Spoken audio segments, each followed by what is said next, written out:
آنکھوں والے کھائیں گے نہ کبھی یہ دھوکا، آپ جیسا کوئی ہوا ہے نہ کوئی۔ پھر آپ کو بیت المقدس اتارا گیا، براق باندھ دیا گیا، دنیا دارالاسباب ہے، نبی کو اسباب دیے گئے، سواری پر لایا گیا، سواری پر۔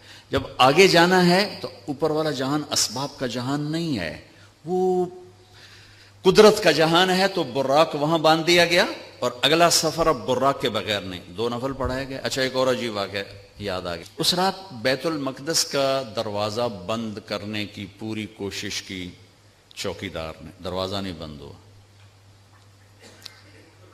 تو اس نے مستری بلائے، کہ یہ دروازہ نہیں بند ہو رہا، اور اپنے بڑے پادری کو بلایا کہ حضرت یہ دروازہ نہیں بند ہو رہا۔ تو مستریوں نے کہا کہ وہ ڈاٹ ہوتی تھی نا، ڈاٹ، کہ وہ تھوڑی سی نیچے آ گئی ہے، وہ اس نے پریشر اوپر ڈال دیا تو دروازہ بند نہیں ہوگا، صبح ٹھیک کر دوں گا۔ وہ جو بڑے پادری تھے نا، انہوں نے کہا بیٹا یہ ڈاٹ کا چکر نہیں، آج آخری نبی کی آمد ہے یہاں، یہ اس وجہ سے ان کے اکرام میں یہ دروازہ کھلا ہوا ہے، صبح خود ہی ٹھیک ہو جائے گا۔ یہ پادری بعد میں ایمان لے آئے تھے جب اللہ کے نبی نے دعوت نامہ بھیجا تھا، پھر ان کو عیسائیوں نے قتل بھی کر دیا تھا۔ وہاں آپ نے 2 نفل پڑھے۔ اب آپ نے اوپر جانا ہے تو مکہ سے بیت المقدس تک آپ بشریت میں ہیں، اور پھر یہاں سے اوپر جاتے ہیں تو سبحان الذی اسری بعبدہ، قرآن کی واحد سورہ جو سبحان سے شروع ہو رہی، سبحان الذی اسری، لفظ سبحان۔ سبحان میں کیا پیغام ہے کہ اللہ تمہارے قوانین سے پاک ہے، تمہارے مادی قوانین سے پاک ہے۔ مادے کا قانون یہ ہے کہ اس لباس میں کوئی سپیس میں نہیں جا سکتا، مادے کا قانون یہ ہے کہ اس لباس میں سپیس میں جاتے ہی پھٹ جائے گا، چونکہ جو ہمارے اوپر ہوا کا پریشر ہے، جب ہوا سے اوپر جائیں گے اور پریشر ریلیز ہوگا تو ہم خود بم بن کے پھٹ جائیں گے۔ ہر مرد عورت کے اوپر 280 من ہوا کا پریشر ہے، اس پریشر کو روکنے کے لیے ہمارے اندر پریشر ہے۔ جب ہم اوپر جائیں گے تو دھڑوں ایک دھماکہ ہوگا، چونکہ اوپر سے ہوا ہٹے گی تو ہم پھٹیں گے۔ اس پریشر کو مصنوعی طور پر راکٹ میں کریٹ کیا جاتا ہے لباس کے اندر، اس کے اندر، تب ہم اوپر جاتے ہیں کہ تمہارا رب ان سارے قوانین سے پاک ہے، سبحان سبحان۔ اوپر جانے کے لیے آسرا چاہیے، جبریل نہیں نہیں نہیں، جبریل کا آسرا بھی نہیں چاہیے، سبحان تمہارے قانونوں کا محتاج نہیں ہے۔ اتنی لمبی کائنات میں رات کے اندر سفر پورا ہو جائے گا، کیسے ہوگا؟ نہیں ہو سکتا، ہو سکتا ہے، کیوں؟ سبحان کہ تیرا رب زمان کا بھی مالک ہے، مکان کا بھی مالک ہے۔ ٹائم کو روکنا، زمانے کو روکنا، مکان کو روکنا تمہارے لیے ناممکن ہے، تیرے رب کے لیے ممکن ہے۔ آئنسٹائن مر رہا تھا تو کسی نے کہا تیرے جیسا سائنسدان بھی مر رہا ہے، کہنے لگا ہاں، ٹائم سے باہر نکال دو تو میری موت نہیں ہوگی، موت سے بچ جاؤں گا، اور ٹائم سے باہر مجھے کون نکالے گا؟ اللہ نکال سکتا ہے، اللہ نکال سکتا ہے کہ وہ ٹائم کا بنانے والا ہے، وہ زمانے کا بنانے والا ہے، وہ وقت کا بنانے والا ہے۔ سبحان، صرف ایک صورت ہے جو سبحان سے شروع ہوتی ہے، سبحان، اور اس سبحان کے اندر یہ سارے پیغام ہے۔ پاک ذات، بے عیب ذات، تمہارے قوانین سے بالا تر ذات، تمہاری سوچ سے بالا تر ذات، الذی اسری بعبدہ۔ قریش کہنے لگے تم کیسے جا سکتے ہو؟ اللہ نے جواب دیا یہ تھوڑا ہی گئے تھے، میں لے کر گیا تھا۔ قریش نے کہا بغیر سواریوں پر اتنا وقت لگ جاتا ہے، تم بغیر سواری کے کیسے چلے گئے آ گئے؟ تو اللہ نے کہا یہ نہیں گئے، اسری بعبدہ، میں لے کر گیا، میں لے کر گیا۔ اور یہاں الف اور با کا جو جوڑ ہے، اسری اور بعبدہ، الف اور با، عربی گرامر میں اگر الف ہو تو با کی ضرورت نہیں، اسری عبدہ ہوگا، ٹھیک ہے؟ اور اگر با ہو تو الف کی ضرورت نہیں، سرا بعبدہ ہوگا۔ میری بات واضح ہوئی ہے نا؟ الف ہو نا، با کی ضرورت نہیں، اسرا عبدہ، اور اگر با ہو تو الف کی ضرورت نہیں، سرا بعبدہ. یہ الف اور با کا جوڑ کیوں ہے؟ یہ بتانے کے لیے کہ میں اللہ خود اپنے نبی کو لے کر گیا. اور بعبدہ ہی میں کیا اشارہ ہے؟ اب لوگ کون ہو کہ جی ہم کسٹم والے، میں کون ہوں جی؟ یہ جی مسجد والے. یہ کون ہے جی؟ یہ جی کپڑے والے. تو اللہ کہہ رہا ہے بعبدہ، یہ کون ہے؟ یہ میرا بندہ ہے، یہ میرا ہے اور میں ان کا ہوں. بعبدہ. اور الف اور با کے ساتھ اللہ فرما رہے ہیں کہ میں لے کر گیا. جبریل بھی نہیں لے کر گئے. اوپر کا جو آپ نے سفر کیا ہے وہ جبریل کا ہاتھ پکڑ کے نہیں، ان کے کندھوں پر بیٹھ کر نہیں، ان کے پروں پر بیٹھ کر نہیں، اللہ کی قدرت کن کے ساتھ آپ جبریل کے ساتھ گئے ہیں. تو ملکیت کا لباس آپ کو پہنایا گیا اور اپنے ساری فضا کو پار کیا. آج یہ سائنس کا نیا علم آیا ہے کہ اگر کوئی سواری ٹائم کی رفتار سے زیادہ ہو جائے تو ٹائم اس کے لیے زیرو ہو جاتا، ٹائم زیرو ہو جاتا. اگر 1,86,000 میل پر سیکنڈ سے کوئی سواری زیادہ تیز ہو جائے تو ٹائم اس کے لیے زیرو ہو جاتا ہے. یہ آج کے امکانیات بتائے جا رہے ہیں. اور یہ میرے نبی کا سفر سپیس کو، راکٹ کو، شٹل کو، ہر چیز کے لیے راستہ دے رہا ہے کہ یہ ہو سکتا ہے، یہ ہو سکتا ہے. خلائی تسخیر ہو سکتی ہے، خلائی سیاروں تک جانا ہو سکتا ہے. لیکن آپ کی پہلی منزل پہلا آسمان آدم علیہ السلام نے استقبال کیا. دوسرا آسمان یحییٰ علیہ السلام، زکریا علیہ السلام، عیسیٰ علیہ السلام نے استقبال کیا. تیسری منزل یوسف علیہ السلام، تیسرا آسمان. چوتھی منزل ادریس علیہ السلام، چوتھا آسمان. پانچویں منزل ہارون علیہ السلام، پانچواں آسمان. چھٹی منزل موسیٰ علیہ السلام، چھٹا آسمان. ساتویں منزل، ساتواں آسمان ابراہیم علیہ السلام. ہر آسمان پر نبی کھڑے ہوتے تھے پھولوں کے ہار لے کر. یہ میرا اضافہ ہے استقبال کے لیے. اور ہر نبی کہتے ہمارے بھائی آ گئے، ہمارے نبی آ گئے، ہمارے بھائی آ گئے، ہمارے نبی آ گئے. اب ساتویں آسمان پر پہنچے تو ریسپشن کوئی نہیں. جب میں ابھی آیا تو سارے آپ کے افسران وہاں کھڑے ہوئے تھے. ریسپشن ساتویں آسمان پر ایک بڑے میاں، ایک بیت اللہ ہے، اس کی یوں ٹیک لگا کر نہ بیٹھے ہوئے اور اس طرح ہاتھ رکھ کے بیٹھے ہوئے، سفید داڑھی یہاں تک آ رہی، اور اس بیت اللہ کا طواف ہو رہا ہے، فرشتے طواف کر. آپ پوچھتے ہیں یہ بڑے میاں کون ہیں، یہ بزرگ کون ہیں؟ تو جبریل کہتے ہیں یہ آپ کے دادا ابراہیم علیہ السلام. اگر اللہ چاہتے تو ابراہیم بھی کھڑے ہوتے وہاں، چونکہ مرتبہ تو ہمارے نبی کا بڑا ہے، رشتہ ابراہیم کا بڑا ہے، مرتبہ ہمارے نبی کا بڑا ہے.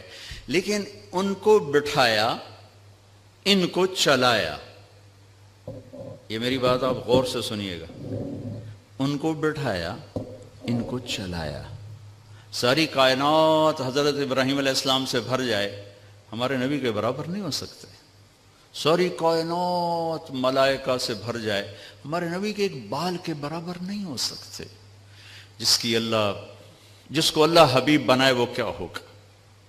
جس کے چہرے کی قسمیں والضحیٰ، جس کی زلفوں کی قسمیں واللیل اذا سجا، جس کے شہر کی قسم وہذا البلد الامین، جس پر اتری کتاب کی قسم قاف والقرآن المجید، جس کی جان کی قسم لعمرک انہم لفی سکرتہم یعمہون، جس کا وکیل صفائی بن کے قسم والنجم اذا ہوا ما ضل صاحبکم وما غوا، جس کو تسلیاں دینے کے لیے قسم والضحیٰ واللیل اذا سجا ما ودعک ربک وما قلا، جس کے بول کی قسم وقیل ہی یا رب ان ہؤلاء قوم لا یؤمنون، جس کو رحمت للعالمین کا ٹائٹل وما ارسلناک الا رحمت للعالمین وما ارسلناک الا کافۃ للناس بشیر ونذیرا، جس سے اللہ لاڈ سے کبھی محمد، کبھی احمد، کبھی ماہی، کبھی حاشر، کبھی عاقب، کبھی فاتح، کبھی خاتم، کبھی ابو القاسم، کبھی طٰہٰ، کبھی یاسین، کبھی مزمل، کبھی مدثر، کبھی شاہد، کبھی مبشر، کبھی نذیر، کبھی داعی اللہ،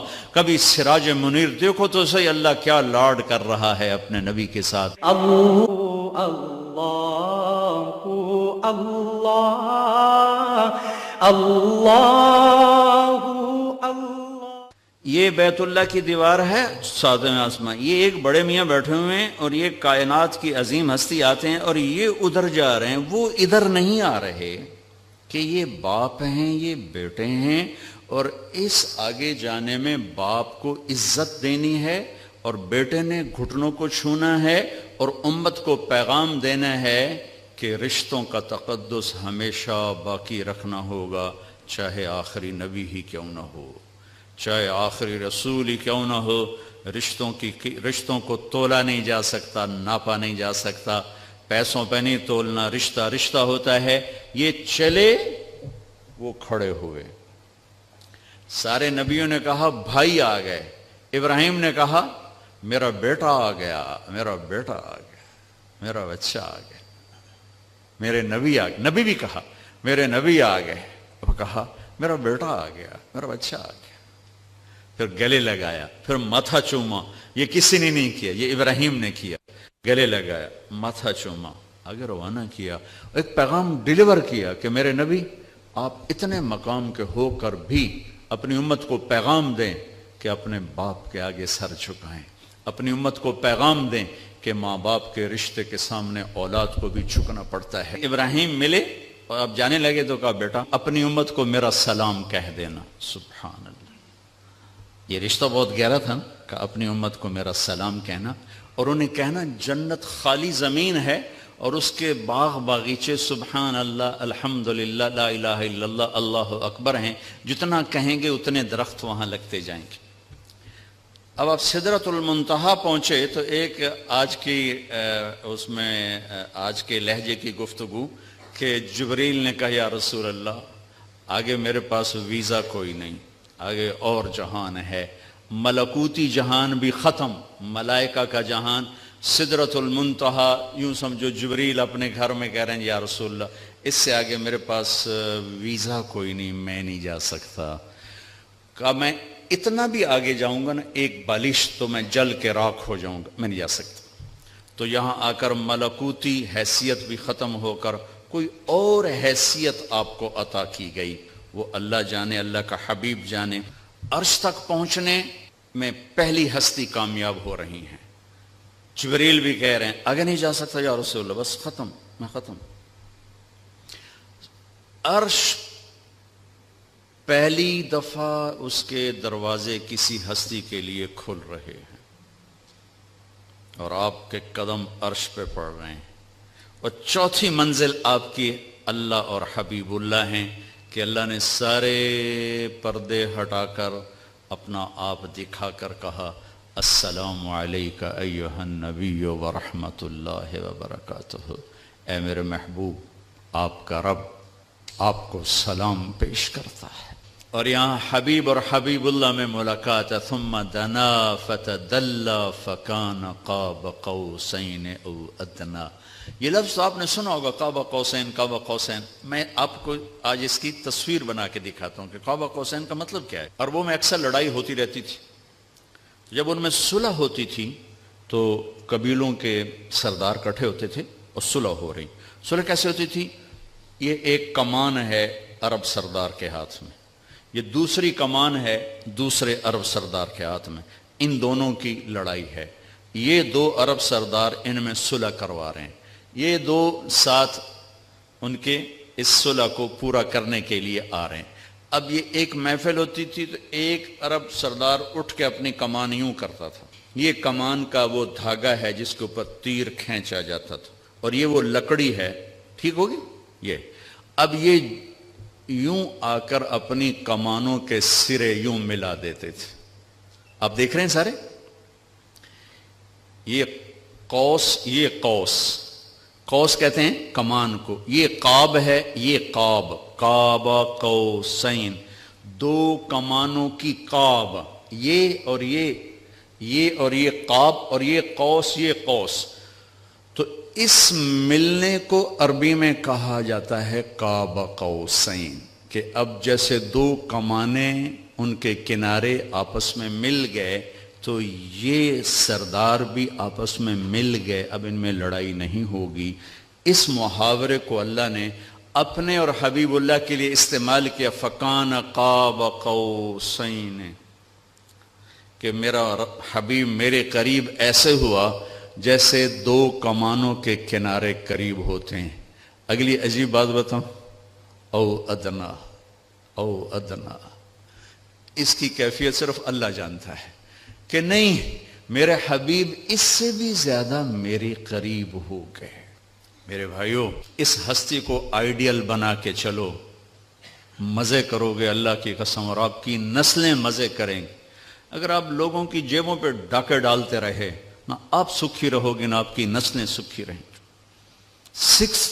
60 کی دہائی کے ایک چیئرمین پورے مغربی پاکستان کے ہمارے قریبی رشتہ داروں میں تھے، انہیں حرام دولت کے ڈھیر لگا دی، پھر اچانک مر گئے. ایک دن ان کا بڑا بیٹا کہہ رہا تھا کاش ہمارا باپ ہمارے لیے حرام کٹھا نہ کرتا تو کوئی خوشی کا دن ہم بھی دیکھ لیتے. اور میں نے اس آدمی سے ان کانوں سے سنا، میں اج مر جاواں میری دھی نو کسے دی پرواہ کوئی نہیں. بیٹی کمزور ہوتی ہے نا، بیٹوں کا نام نہیں لیتا، بیٹی میں اج مر جاواں میری دھی نو کسے دی پرواہ کوئی نہیں. ہائے ہائے ہائے، اس کا بیٹا کہہ رہا تھا کاش ہمارا باپ ہمارے لیے حرام کٹھا نہ کرتا تو کوئی خوشی کا دن ہم بھی دیکھ لیتے. پیٹ پہ پتھر باندھ لیے کہ میری امت پیسے پر نہ بک جائے، چوپڑی روٹی پراٹھے اور انڈے پر نہ بک جائے. 3 دن کے فاقے برداشت کیے. آپ باغ میں تشریف لے گئے، کھجوریں گری پڑی تھی، گندی کھجوریں جو گر جاتی، آپ نے اٹھائی، ہائے ہائے وجہ کائنات، ساری کائنات جن کے لیے بنائی، ایک گندی کھجور صاف کر کے منہ میں رکھی. ایک صحابی ساتھ ہیں عبداللہ تو نہیں کھاتا؟ کہ یا رسول اللہ مجھے بھوک نہیں. بھوک کا مسئلہ نہیں تھا، وہ کھجور کھانا مشکل تھا. جی مجھے بھوک نہیں.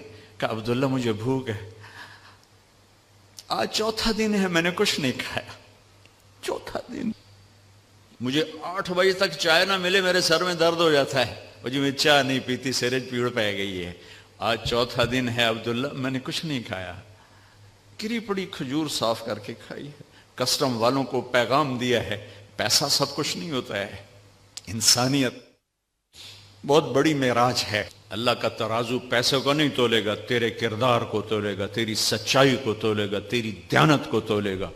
اللہ اور حبیب اللہ کی ملاقات ہے، قاب قوسین او ادنی. پھر وہاں سے آپ کی واپسی ہوئی ہے تو 50 نمازیں لے کر واپس آئے. میں اللہ پہ قربان جاؤں، اللہ نے 5 دینے تھیں، 50 کیوں دی ہیں؟ نماز کی اہمیت بتانے کے لیے کہ نماز بڑی عظیم چیز ہے. آگے آپ نے کچھ کہا ہی نہیں، چپ کر کے واپس آ گئے. تو میں نے کہیں پڑھا نہیں لیکن مجھے لگتا ہے اللہ نے 6 آسمان پہ موسیٰ علیہ السلام کو کھڑا کر دیا، ہوگا چونکہ پڑھا ہوا نہیں، وجدان ہے. یا رسول اللہ، اللہ کی ملاقات کیسی رہی؟ بہت اچھی رہی. کیا ملا؟ کہ 50 نمازیں. کہا توبہ یا رسول اللہ یہ کون پڑھیں گے؟ اب واپس جا کے تھوڑی کم کروائیں. واپس گئے، 5 کٹ. پھر آگے موسیٰ کھڑے تھے، کتنی؟ 5. نہیں یا رسول اللہ، واپس جائیں. پھر 5. 9 چکر لگے، آنا جانا 5 صرف یہ بتانے کے لیے کہ کسٹم والوں نماز بھی ایک بہت بڑا حکم ہے. جب 5 رہ گئیں تو موسیٰ علیہ السلام نے پھر کہا واپس جائیں، کوئی نہیں پڑھیں گے. آپ نے کہا مجھے شرم آتی ہے، اب 5 کم ہو رہے ہیں، اب جاؤں گا تو 5 کم ہو گئی تو پیچھے کیا بچا؟ میں نہیں جاتا. تو کہنے لگے چلو ٹھیک. میری امت پہ 2 نمازیں فرض تھیں، انہوں نے کوئی نہ پڑھی. یہ کسٹم والے 5 کے تھرو پڑھنے نے، ایک نہیں پڑھنی، 5 کے تھرو پڑھنی. میں کہا نہیں میں نہیں، بس اب ٹھیک ہے. یہ پھر غیب سے آواز آئی اوپر سے، میرے حبیب آپ نے 5 قبول کی، ہمارے ہاں 50 ہی ہیں، آپ کی امت 1 پڑھے گی 10 لکھی جائیں گی، 1 پڑھے گی 10 لکھی جائے گی. تو یہ وہاں سے تحفہ لے کر آئے. وَلَقَدْ رَآهُ نَزْلَةً أُخْرَى عِنْدَ سِدْرَةِ الْمُنْتَهَى. پھر واپسی پہ جبریل سے پھر آپ کی ملاقات ہوئی. پھر وہاں سے واپس آئے اور پھر بیت المقدس پہنچے. پھر وہاں سے براق پہ سوار ہوئے اور صبح نہیں اسی وقت آپ کے سردی کا زمانہ تھا، بستر کی گرمائش ابھی ختم نہیں ہوئی تھی کہ آپ واپس اپنے بستر پر تشریف لے آئے.